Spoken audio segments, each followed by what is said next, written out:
నట సింహం Nandamuri Balakrishna career biggest హిట్స్లో లెజెండ్ ఒకటి. బోయపాటి శ్రీను దర్శకత్వం వహించిన ఈ సినిమా గురువారంతో 10 వసంతాలు పూర్తి చేసుకుంది.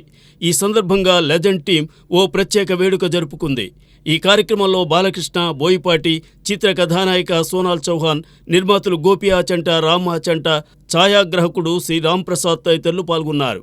లెజెండ్ అంటేనే చరిత్ర సృష్టించేవాడు, అలాగే చరిత్ర తిరగరాసేవాడనేది అర్థమని, 3 ఏళ్ల పాటు ఆడి లెజెండ్ సినిమా అలాగే సరికొత్త చరిత్ర సృష్టించిందని దర్శకుడు బోయపాటి శ్రీను తెలిపారు. లెజెండ్ 10 ఏళ్ల వేడుకలో బాలకృష్ణ ప్రసంగం ప్రధాన ఆకర్షణగా నిలిచింది.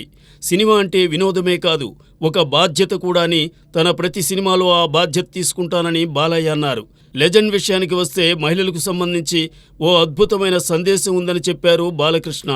2014 ఎన్నికలకు ముందు లెజెండ్ వచ్చిందని, దాని ప్రభావం ఎన్నికల ఫలితంపై ఎంత ఉందో తమకు తెలుసని, ఇప్పుడు కూడా ఎన్నికలు వస్తున్నాయని, యాదృచ్ఛికంగా సినిమా మళ్లీ విడుదలవుతోందని, మరోసారి ఆ ప్రభావం కనిపిస్తుందని తెలిపారు బాలయ్య.